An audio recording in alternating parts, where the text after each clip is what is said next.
It means the ministry's interfering at Hogwarts. You're not going mad. You're just as sane as I am.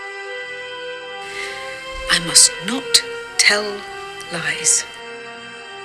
You seem to be laboring under the delusion that I'm going to, what was the phrase? Come quietly. Hey everyone, welcome to Hogwarts, a podcast. Hey everyone, welcome to another episode of Hogwarts, a podcast. We are talking Chapter 10, Luna Lovegood. Elizabeth is back with us again. Hello. And I know these two chapters were definitely ones that you wanted to discuss. The last one being The Woes of Mrs. Weasley, and now this one, Luna Lovegood. And we will get to specifically why. I mean, it's in the title. I love Luna Lovegood. That is one part of it, but there is a second part, which we'll get to towards the end of the non-spoiler. But Yes. Yes, obviously the chapter title is a person's name. So we obviously will meet a new character here. I love the chapters where it's like, new character! And it's just like, oh, what are we getting into now? Who is this going to be? Mandy Brocklehurst doesn't get a chapter. You write that chapter and then release it on Twitter. Speaking of Mandy Brocklehurst, Anna sent me something from MuggleNet recently that was like a class of 1998 reunion type of thing. Yeah. And it says, a true Ravenclaw through and through, Mandy Brocklehurst works for the Daily Prophet, writing the wildly popular, yet loathed, fiendishly difficult crossword puzzle. Oh, look at Mandy. There's our Mandy Brocklehurst. She's becoming such a round character. There's our Mandy Brocklehurst moment. There you go. Wow, didn't really expect. Although this is a spoiler alert for the non-spoilers. A little later on, we do find out that Luna Lovegood is in fact a Ravenclaw. So there you go. Anywho, all right. So essentially, this chapter is us getting to the Hogwarts Express and that adventurous, chaotic morning that leads to an interesting way to even get to King's Cross. Yeah, I mean, they couldn't get cars this time. He said the ministry wouldn't even give Arthur an empty ink bottle because no one wants to trust Arthur with anything right now. After the interaction we saw in the last chapter, yeah that's going to be hard. Yeah, so it's just walking over. Yeah, how did they score a place so close to King's Cross? Like, the Black family had to be like, we need to be right near a transportation hub. They had the money. They probably were like, let's go for the best. And then, make it unplottable so no one can ever visit us. It's an introvert's dream. I suppose so. So it's kind of an interesting way to just get there. I think they end up meeting Tonks out front, and Tonks doesn't even look like Tonks. She's changed her, like, not just her nose or her hair color. She's changed, like, everything. Like, she looks like a completely different human being. Yeah, which very much reminds me, just because we're both Marvel geeks and Secret Invasion's out right now, it's like a scroll. Like, she can change herself so much that it makes me wonder if she creates the appearance based on her imagination or if she bases it based on, like, an actual human being that she saw at one point. Probably a little bit of both, but what an asset to have in the Order of the Phoenix. Also, what a form of artistic creativity. Like, you can just paint yourself to be whatever you want it to be. Yeah. She was at the party on the last night with the woes of Mrs. Weasley and the boggart and everything. They were saying that she looked like the older sister of Ginny. Oh, because she had she had a long waist-length tomato red hair. Yeah. Which was interesting. But now she looks like an older woman. Yeah, it's kind of fun. It's an interesting style. So we do get some information on a few of these characters when we get to the train. So we have some things to talk about. Ginny, obviously Luna Lovegood. Neville gets a lot of time here. Sirius even a little bit too. Sirius. Cho appears. We get some Ron and Hermione as prefects. Mm-hmm. We get, obviously, Draco, because Draco can't go too long without being silent. We missed him over the summer. We get this thing called the Quibbler, and we'll describe what the Quibbler is. And then we actually arrive at Hogwarts and get into the horseless are they horseless carriages? We'll get into all that. So, you mentioned Sirius. Yeah, so Sirius, I mean, Dumbledore apparently said that he shouldn't go with them, but he, of course, can disguise himself like a dog, and Mrs. Weasley was kind of like, it's on your head if you want to come along with, go for it, I guess, but it's probably a big risk and a stupid one at that. But he disguises himself as his dog, and he's like chasing birds and wagging his tail and just being freaking adorable. So he's entertainment for Harry, but it gives him the chance to go out into public, which Ron was like, the man hasn't been outside in forever. Like, let's just give him this. See, here's my thing about it. Is I think it's pretty clear that Wormtail would have ditched the info that Sirius is in. Oh, 100%. So there's that.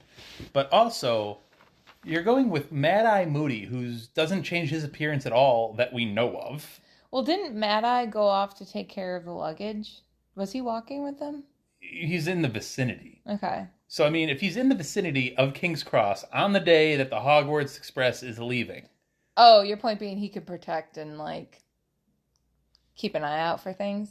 Well, I mean, yes, but also, if you're a Death Eater actually watching the events of this, let's say you're Lucius Malfoy. And you have a right to be at the Hogwarts Express because you're seeing your son off, right?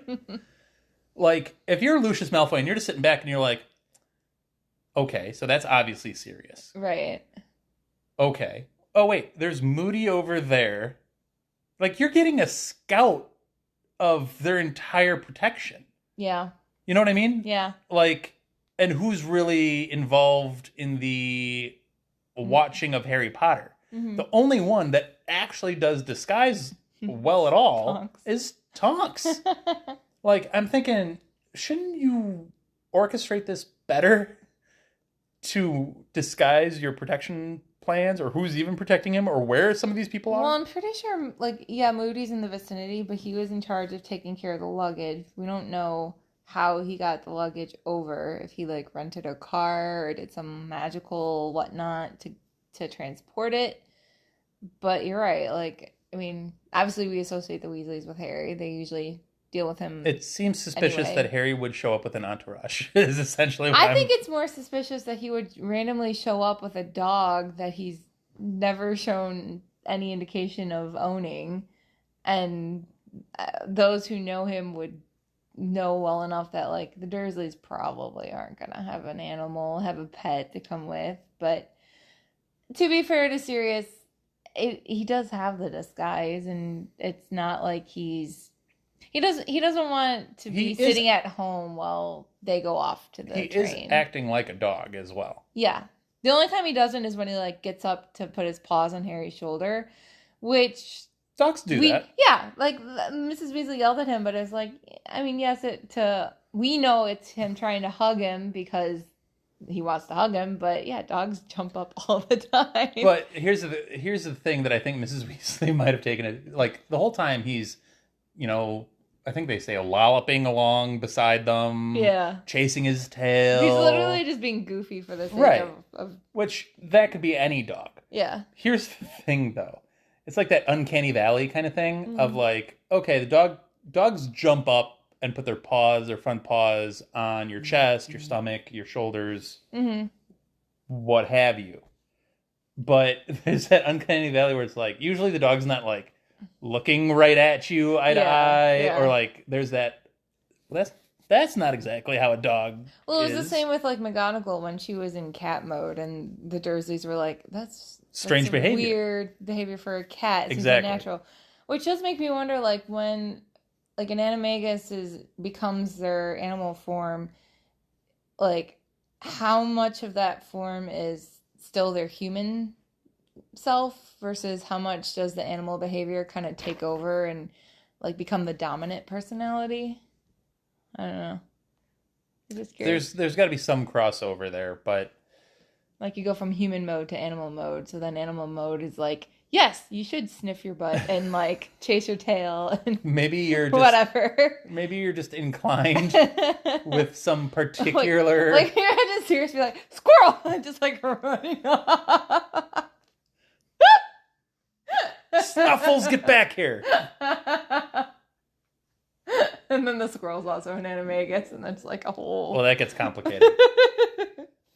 So guys, I swear, that was the Death Eater over there. In any case, I mean, we know, like, Harry's happy about him being there until later on when Draco makes a comment that seems to imply he knows that it was serious.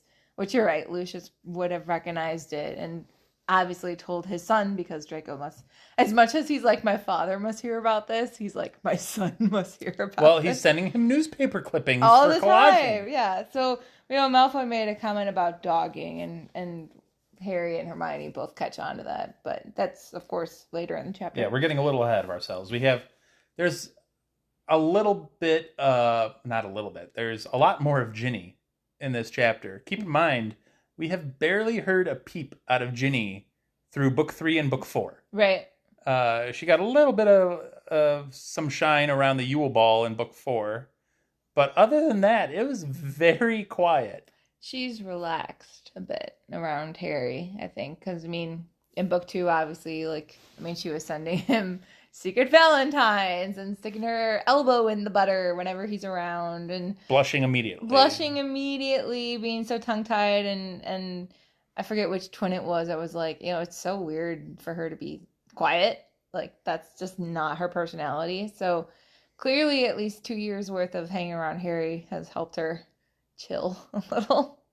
Yeah, you're definitely seeing much more of her personality come out, especially in this chapter where she kind of leads Harry away from Ron and Hermione to find an open compartment on the train, and ends up finding the compartment that Luna is sitting in, and Ginny preps Harry with the, oh yeah, Luna Lovegood sitting in there. We'll be fine. We're good. Yeah.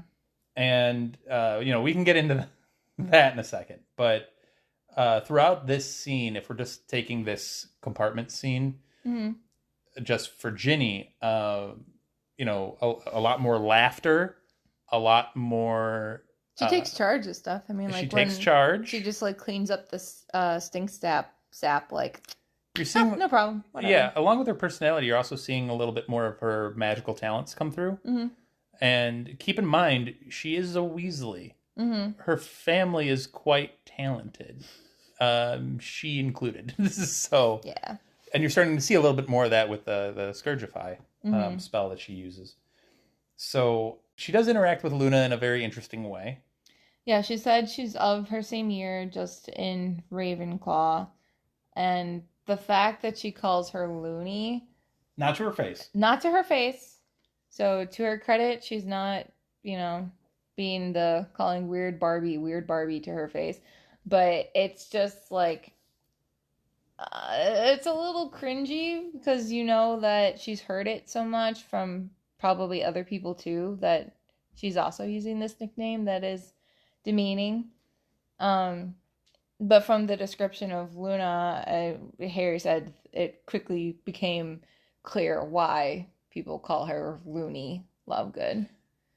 Elizabeth, she was staring unblinkingly at Harry for an extended amount of time. Do you want the description they gave of her? Yeah, go for it. They said she had straggly, waist-length, dirty blonde hair, very pale eyebrows, and protuberant eyes that gave her a permanently surprised look. The girl gave off an aura of distinct dottiness. I love her. Well, Luna has this knack for saying whatever, doing whatever, feeling whatever, and not feeling like she has to apologize for any of it. I love it. She has like zero qualms about like, this is me, I'm awkward, and take it or leave it. I love that personality. So we also, not to move on from Luna, because I will double back on Luna for a second, but I want to shift to Neville just briefly. Neville's also in this compartment. And well, at first he's not in the compartment because he sees Luna and he's like, I don't want to go in. Oh yeah, he's with Harry and Ginny trying to find a compartment. Right. And he hesitates. Which tells you something about Luna, because Neville's not exactly the most popular kid at Hogwarts. And he's like, ooh, I don't know. I don't want to talk to her. I'm afraid of like It's the vibes of a cafeteria at lunch in a high school, like the first week of school. Oh, I would totally be like, where am I gonna sit? This is something to stress It's out pressure. about. Where's the compartment? Which Harry did feel with not having Ron and Hermione there, because they had to go off by the prefect. So Luna, being who Luna is, she's like, "You're Harry Potter," and Harry's like, "I know." And she looks over at Neville and she's like, "I don't know who you are." And Neville's like, "Nobody. I'm nobody." And Ginny's like, "No. It's time out. That's Neville. Don't call yourself a nobody." And then, he pulls out his new gift, which is the Mimbulus Mimbletonia. Which I think this plant is the most appropriate kind of plant for him. It's a small gray cactus that features boils. Mm-hmm. And it has a defense mechanism, which Neville was so willing to show off, where he stabbed it with a quill and then the stinking sap got everywhere. And can I just point out... Which is not poisonous. It got in Harry's mouth. Can I just point out it's a super rare gift from his uncle, Algie. Was it his uncle or his great uncle? Algie is a little on the nose there. Well, I mean, she's always on the nose. I mean, my goodness gracious. I mean, that was right on. I think it's from, was it the Middle East? I can't remember that. I was more taken by the fact that this plant seems so appropriate for Neville, just because the plant has a lot of like defense about itself, and Neville definitely has his defensive walls to kind of protect himself from potential bullies and protect himself from the trauma of his youth. But at the same time, like, you look at it, it doesn't look like a lot, but the plant is way more formidable than you would assume. And Neville has much more magical talent than, he lets on, or from his appearance he seems to have. You're right. It was his great uncle Algie. And I was right. It was from Assyria. So... He's very proud of it, though. He's like, very herbology, it's going to be fun. He's going to bring it to class. Let's do a little show and tell. So you get this group. You get Neville, Harry, Luna, and Ginny. Mm-hmm. And then Cho comes in and sees everybody just covered in this stinking sap from this plant. But yeah, I mean, Harry and Neville both have it the worst, because I think Luna was able to cover her face with the magazine at last minute. Ginny also covered herself, but Harry was holding Trevor, so it was just like fistful. But dripping with it. I think it's really interesting that Harry notes that he wished he was sitting with cooler people. Mm-hmm. And I think that's a thought to dive into. I don't know if you want to dive into it in the non-spoilers here, in the spoiler section, but you can do a little bit of both. It's an interesting thought. We're talking about a 15-year-old kid, and we just mentioned the cafeteria kind of setting of like, you don't know where to sit or whatever. Yes, you think that maybe this isn't the coolest people, but who would you rather be sitting with here? Would you sit with these people, or would you rather sit with the people that come into the compartment next, which is Draco, Crabbe, and Goyle? Well, it's such a high school thing, because I mean, too, from working with teenagers, but teenagers are so like preoccupied with the thought of like, don't make fun of me, I have to look cool. It's not until they go to college when suddenly being like, whatever is like becomes acceptable, and you can walk around in your pajamas if you want, and no one's gonna bat an eye. But in high school, it'd be like, oh my god, look at what they're wearing, like that kind of thing. So I mean, from Harry's perspective, it's, Neville, who has consistently been dorky, the little sister of his friend, and then this Luna girl who is nicknamed Looney. Yeah, who literally, even if he doesn't know anything about her, she just looks like someone who's just like, I don't know, like just out there. So for Cho, who we know he's had a crush on before, to come and see him covered in stink sap and surrounded by this group, it's just like so mortifying. But at the same time, he does make the note that like she sought him out, which much as I have my qualms about the whole Harry Cho romantic drama, I give her props for coming to go find Harry to like say hi and initiate the conversation. I think that was active on her part. We don't get much of Cho. She immediately leaves. She leaves right away. And then which I don't blame her for. I mean, it's called stink sap for a reason. Yeah. And then we get Ron and Hermione returning as prefects from their prefect duties. Ron is so dramatic. He literally like collapses into a chair and closes his eyes like he's just had a day. And then he immediately eats chocolate. And I'm like, this has been, what, like 2 hours? Not even, of just being a prefect. And you're already like, oh my gosh, these children. Leadership is exhausting, Elizabeth. I know. Dealing with teenagers is exhausting. Yes, it is. So we do learn some information. We get the other prefects from the other houses. Mm-hmm. We learned that Draco Malfoy and Pansy Parkinson are the Slytherin prefects. Do you think Malfoy was made a prefect just to stop Lucius from like throwing a hissy fit? I think, like always, I think it comes down to a couple of things. One, yes, Lucius Malfoy probably had something to say about it, and Dumbledore just didn't want to deal with it. Understandable. Two, Draco is kind of the ringleader of that year's Slytherins. Mm-hmm. So, I mean, he's the most prominent one in that group. Well, Crabbe and Goyle are definitely out as options. Who else is in his year? Is Blaise Zabini in his year? I think he's older. He might be a year older. I don't know. I'd have to double check. But, yeah, I think Draco's the clear choice. And, Pansy Parkinson, of course. Well, she's like the only female Slytherin that we know of, so... Well, Millicent Bulstrode, and there's got to be one more. Wasn't Millicent older, though?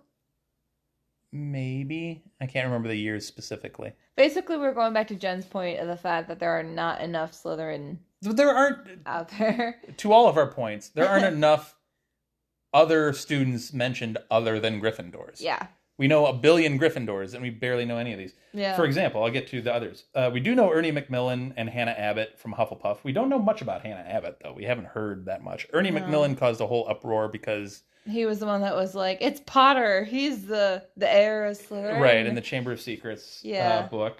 So we know he's a little bit of a loudmouth. Not shy about his opinions. I was rooting for Justin Finch-Fletchley. I did not get that. The Ravenclaws that are represented are Anthony Goldstein and Padma Patil. We have heard of Padma Patil, obviously, because of what Luna mentions. Right. Didn't you go to the Yule Ball with Padma Patil? I heard she hated the experience. It was not even a question. She just flat out was like, you went with her. She didn't like it. You didn't dance with her at all. Yeah, so we know Padma Patil, but Anthony Goldstein I know very little, if anything, about. So, I mean, that's more proof to the point of we really needed more information on some of these other students. But I guess here's some of your information on them. So there is that. I do, going back to the Luna comment about the Yule Ball, she goes like, oh, I wouldn't have minded that. I don't like dancing so much. Yeah. And then she just makes a couple of comments that just has Ron like just kind of half-heartedly smiling and like shaking his head. Ron's reaction to Luna in some ways is funny, in other ways is fairly problematic. I think like the funny aspect of him just like he stares at her just kind of open mouth and is like, I don't know what I'm looking at and I don't know what I'm taking in. And his reaction makes Ginny just like giggle up a storm, and even Harry's kind of like, it's kind of funny.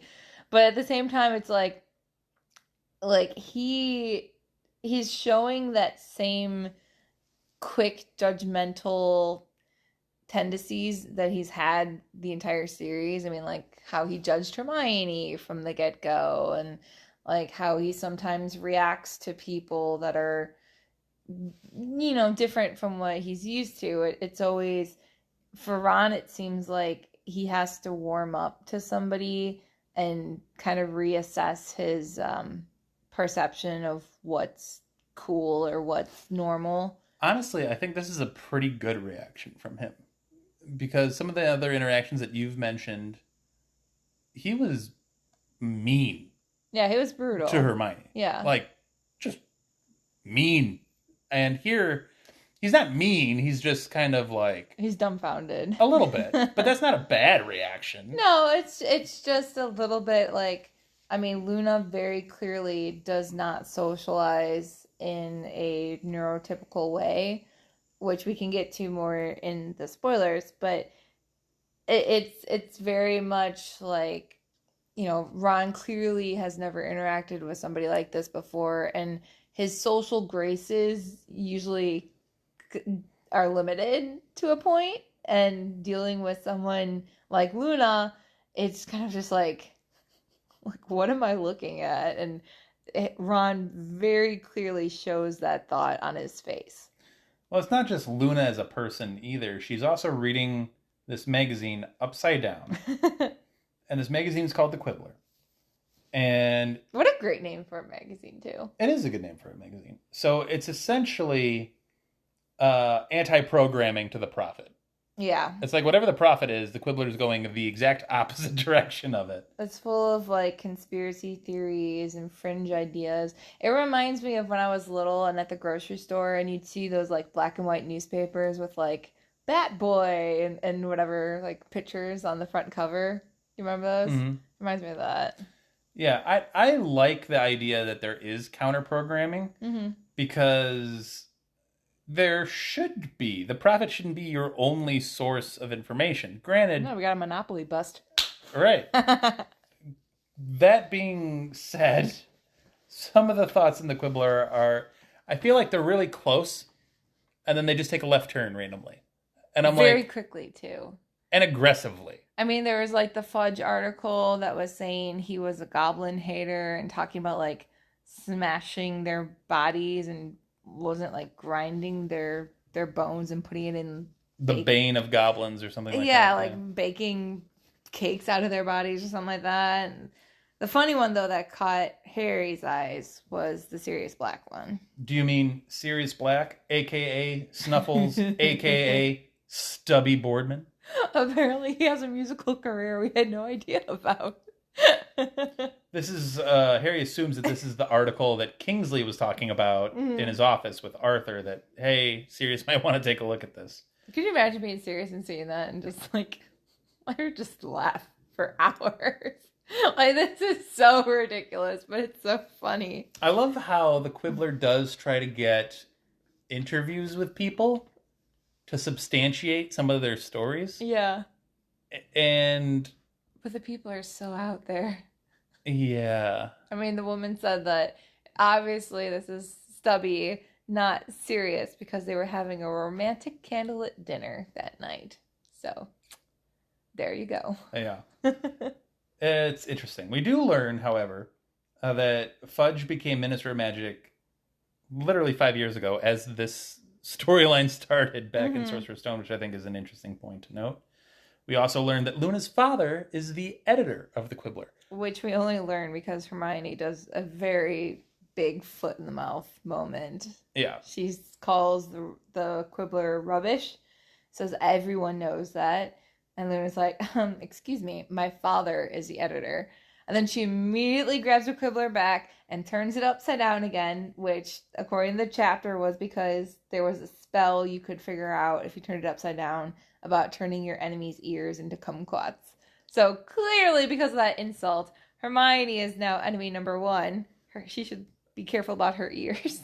Hermione has some thoughts in this chapter. She essentially called the Quibbler rubbish. Uh-huh. And then she earlier referred to Pansy Parkinson as a cow. She called her a cow. Yeah, who was one she called? She's thicker than a concussed troll. Like, what an insult. Yeah. She's on fire today. For some reason, Hermione's disgruntled. I feel like Hermione had as much of a morning as Ron did, whereas Ron is like dramatic of flop onto the couch and just be like, oh, I need a breather. Hermione's like, everyone is so stupid and I cannot handle the mediocrity that's surrounding me.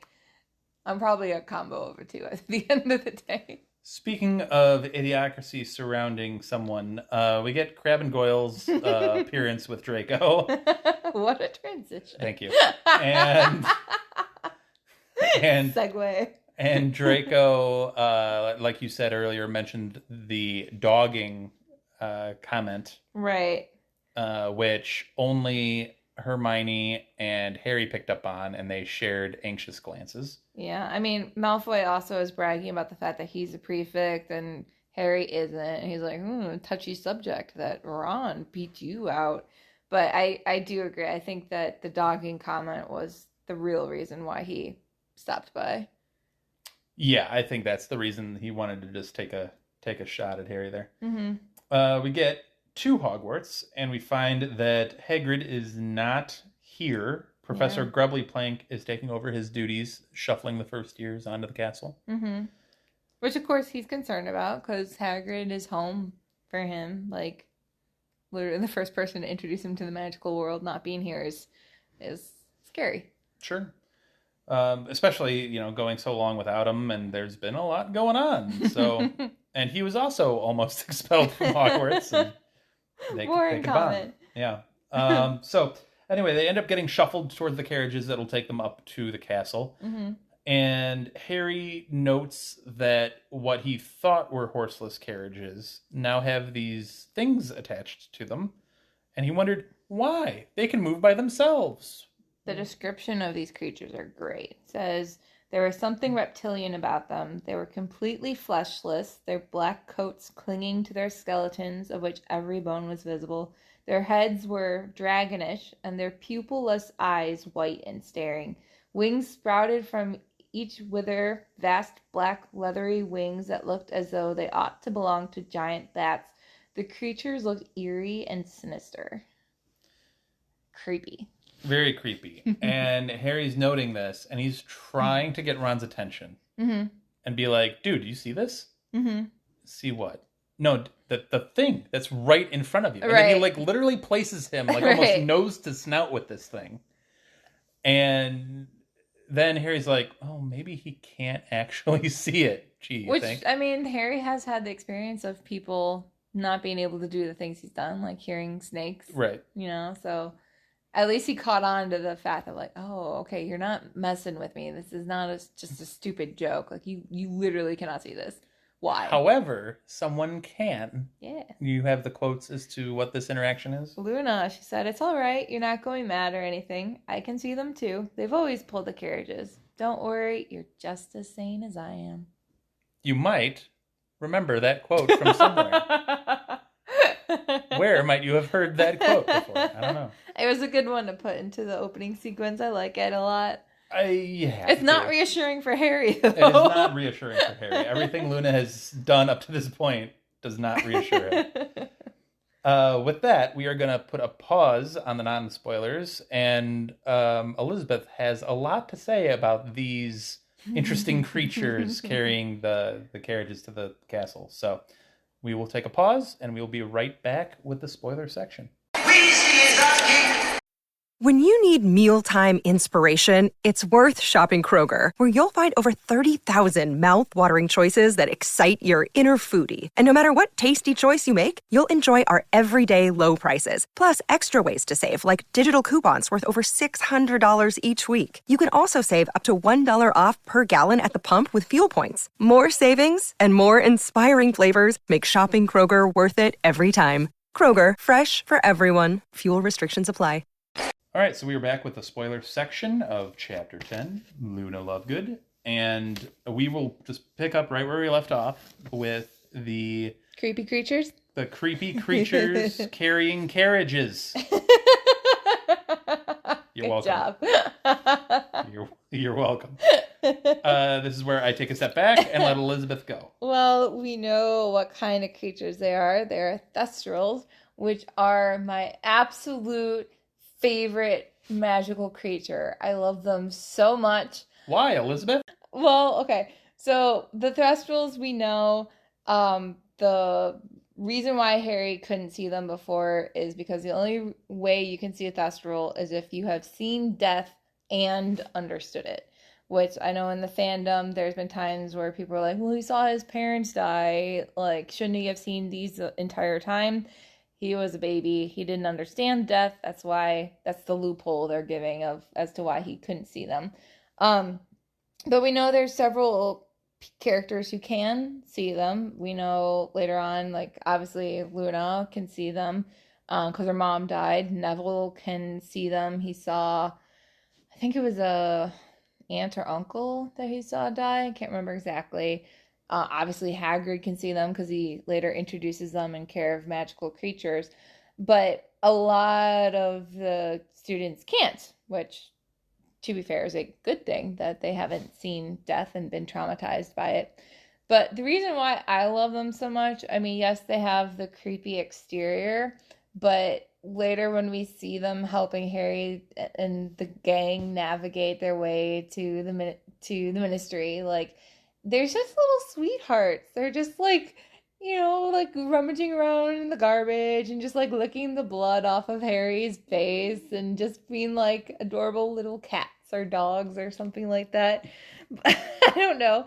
But I think really if I'm going to go deeper with it, the reason why I love them so much is because if you see someone die, it's a very scary, traumatizing experience, and you're obviously going to be depressed and I think on the edge of life and death yourself. You're broken.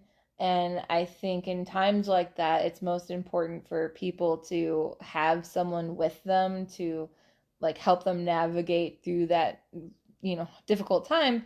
And similar to the way, like, if you're dying, you would see the Grim Reaper come to take you. I feel like the Grim Reaper has the bad rep of, like, the Grim Reaper is like, killing you. I don't think he's there to kill you. He's there just to, like, collect you and bring you to the afterlife and take you on. So it's like, you don't have to walk alone towards your death. There's someone there walking with you. When you see someone die, you have the Thestrals suddenly there to kind of give you a little bit of emotional support and realize, like, you're not alone. They might look creepy, but they're there to show you that death doesn't necessarily have to be as scary and traumatizing as people make it out to be. Though I walk through the valley of the shadow of death, I will fear no evil, for thou art with me. Yes. I think you buried the lead on why Thestrals are a cool, unique creature in the wizarding world. I think that idea of them appearing to you after you've witnessed a traumatic event, a death that you understand as death, is important. Mm-hmm. And the only qualm I have about the whole thing is, are you telling me that no student has ever walked between the carriages? Like tripped over them? The thing is still there. Like, are you telling me if Harry took Ron's hand and like pet it? Yeah, and like, here's a thing. Well, we know later on that's like how they're able to get up on them. Because another cool thing about them is that they have amazing sense of directions, which maybe is another reason why I like them so much, because I don't have a sense of direction. And if I had one, it would be able to get me anywhere I want to go. Well, I would say I would wish for you to ever have one, except that would mean... Yeah, I don't want to see anyone die. Please and thank you. Unless it's like a old person natural death. I don't need to see any murders. However, I will say this. If you do want a Thestral, just not with a traumatic experience attached to it, they do sell them at the Wizarding World. Do they? The Magical Menagerie shop. Is it like literally like a harness that you just can't see like what it's attached to? No, you actually, it's a black winged horse. Ooh, yeah. I kind of do want one. No, I think they're really cool. And later on, obviously, when he's having the lesson about them, I think it's one of Hagrid's better lessons. Of course, it's undermined by various other factors, but I think it was Lavender who mentions the fact that they're supposed to be like super unlucky because of their association with death and stuff. And I think it's like, it doesn't have to be like a dark, depressing thing. I think they're fun. We can talk more about Thestrals as they become more integral to the actual plot of the story. But they are also a vessel to see a little bit more of the wisdom of Luna Lovegood, because Luna does impart some of her brilliance when describing Thestrals and their place in the world. And I think that goes back to some of what I was talking about in the non-spoiler with that compartment of people. You look at Ginny, you look at Harry, Neville, and Luna, and Harry's like, I do not want to be in this compartment right now. Look at who I'm with. They're a bunch of dorks. He marries Ginny, and the two of them, Luna and Neville, end up becoming crucial to his successes. At this time next year, literally, they're hanging around in the carriages, and people keep trying to be like, Harry, you don't have to sit with them. You can come sit with us. And he's like, I don't want to. These are the people I want to be with. These are my people. They are cool. And when they're like, oh, I think Luna says like, oh, people expect you to be with cooler people than us. And he's like, you guys are cool. You were the ones who went with me to the ministry. What you guys have done is more than any of them. Yeah, like I don't need cool in terms of popularity. I want cool in terms of like, you got my back. We talked about in the last chapter, The Woes of Mrs. Weasley, how fear is a intangible emotion. The idea of someone being cool is completely relative. Like, what is that? Right. If they're cool to you, that's all that matters. Right. Like, you don't have to be like the president of the United States, or you don't have to be winning a beauty pageant. Influencer on TikTok or whatever. Like, what is that really? Yeah. It's a hard concept, I think, for people to get past. Because when you're young, you're preoccupied with, I need to fit in. I don't want to get picked. I don't want to get picked on. I have to. I mean, I don't know how it was for men, but for girls, the idea of like a mean girl who's going to make those backhanded comments and make you feel insecure about yourself, it's very, very real. I think the coolest thing is not to be sappy or whatever, but the coolest thing is to be comfortable with who you are. Yeah. And the more comfortable with who you are, however weird you might be, but if you're comfortable with it, that's who you are. And there's no shame in that. And I think that's why Luna is such a fan favorite. I mean, there's so many people who identify with her, whether you're like, introverted, or if you're someone who's like autistic or has Asperger's or whatever, like you see Luna as accepting herself and not giving two flying you-know-whats about what anyone else thinks of her. She just is who she is and knows that this is what makes her happy. So she's going to do the things that make her happy, even if it's not the way that normal people act or... There are going to be people, no matter, you can pick a very popular person. You can pick movie stars. Pick a movie star. There are going to be millions of people that love that movie star. Right. There are also going to be millions of people that dislike that movie star. Right. So, and then you discover that movie star is like a big like Dungeons and Dragons nerd or history buff or whatever. Or a complete jerk. Right. Either way, it's right. I did take note of like, wow, this group of four in this compartment does some things. They go quite a long way, and this is essentially that start that we get. So another thing from this chapter that I think is noteworthy, we know that Moody was freaking out because Sturgis Podmore did not show up to be part of the guard to bring Harry off to the train. And he was like, first he hasn't returned my invisibility cloak, and this is the second time he's failing to show up. Well, the reason that he's missing is because he's currently under the Imperious Curse. We know that he was standing guard at the Department of Mysteries on level 9 the day of Harry's trial, and we know Lucius Malfoy was on level 9 the day of Harry's trial.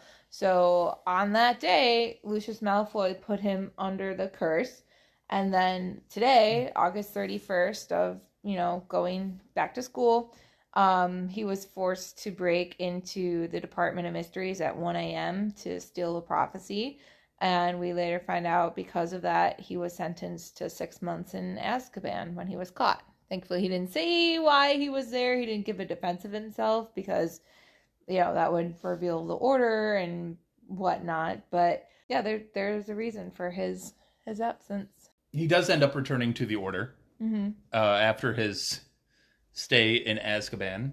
This is also kind of side note what we were talking about with you and I were talking about with wizard prisons. I still feel like there should be an intermediate in between that, like, while that is being free in Azkaban. Like, yeah, because I feel like Azkaban's a max security prison made for, like, the Bellatrixes of the world. While he committed a serious crime in trying to break into a secure area at the Ministry of Magic, I don't necessarily know that he should be lumped in with mass murderers. Well, especially when he is under the Imperious Curse. Which I don't know if they can prove I don't think they can. So that's hard. Yeah. But you're right, like 6 months in Azkaban for being forced to do something against I'm your stunned will. it was only 6 months. He must have had a perfect, squeaky clean record to only get 6 months. Yeah. Honestly. Yeah, because, I mean, it's the Department of Mysteries. There's a lot and it's that the goes... Ministry of Magic. That too. Yeah, if you're trying to break into, like, I'm surprised they didn't send him more. I do like, though, that, like... Especially with him not mounting a defense. I like that Malfoy is able to just wander around freely within the department because clearly he has clout, but he's not accused of breaking into the Ministry. Well, I mean, I think the assumption is that he has business at the Ministry. Yeah, often. but he's also wandering around wherever the heck he wants to go. He's not breaking into secure corridors yet. Dun dun dun. Speaking of another absence, with Hagrid being gone, we know he is still off dealing with the Giants, which is why he's not here. He'll be back, but not for several chapters. You know, we would be remiss because we didn't mention who actually ended up catching Sturgis Podmore. Eric, the security guard that Anna loves so much, was the one that ended up catching Sturgis Podmore. Anyway, continue with your thought. I did enjoy that episode that you guys had of just like, the security guard. Thank you. Well, now that Anna mentioned him, we got to give him his love. We do. He was doing his job. He did his job. Good job. He doesn't later, but that's no, he doesn't later. He had to be knocked out or something. I still like the idea of like Bellatrix. We don't have to kill everybody. Let's just give him the night off. Maybe they lured him to a staff room with like promise of a sandwich or something. Here's a cookie. But in any case, yeah, Hagrid's not there.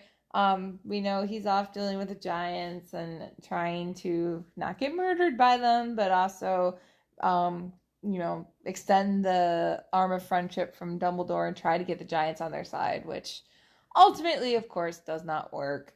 But he does learn a bit of personal information about himself, which we'll just get into way later. There's a whole chapter devoted to it. Yeah, there is. There's several, actually. Yeah. And then, of course, we know the Quibbler plays a big role in this whole book series. It does, as counter-programming. Mm-hmm. It is more accurate counter-programming. But... I mean, like, within book 7, we see, like, how... people end up trusting the Quibbler more than the Prophet. Yeah. Like, widespread people. But then, too, in this book, like, the Quibbler is Harry's means for getting the truth out about Voldemort when he has his Rita Skeeter interview, and the Quibbler gets banned because Umbridge hates it, which is perfect because then everyone reads it. Yeah, it's a fun conspiracy magazine that slowly but surely works its way towards real legitimate. News. Yeah. Yep. So it's a good one. I like it. Anything else with spoilers? No, I just can't wait for more Thestrals. We will get them. So, kind of a shorter chapter, kind of I don't want to say breather chapter, but it's a little bit of a breather chapter after some of the ones we've had. Often the journey to Hogwarts is like, let's just get ready for Hogwarts. Like, let's go. Let's get to Hogwarts. And it gets very interesting once they get there. So we have some big chapters coming up. So with some big characters. So stick with us. Please like, comment, share the podcast.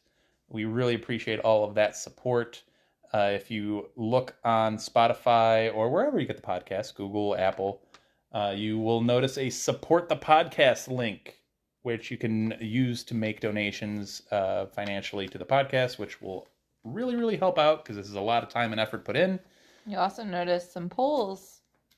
Please participate in the polls. I feel like they're pretty good ones. So, we want to hear what you guys think on our debates, and usually the polls surrounding some debate that we had in the episode. So I think there's some good ones. You know, I actually recently checked the Does Trelawney Get Too Much Hate poll. God. What was the result? It's 50-50. It's 50-50. So I'm not way off base. So yeah, how about that? What about the first episode poll? How many of the listeners are brand new readers? It's not 50-50, but it's close. It's like 49, 3, 50.7, somewhere in that range. It's close. So yeah, that first poll on our first episode is new readers to the series and people that have read the series a lot.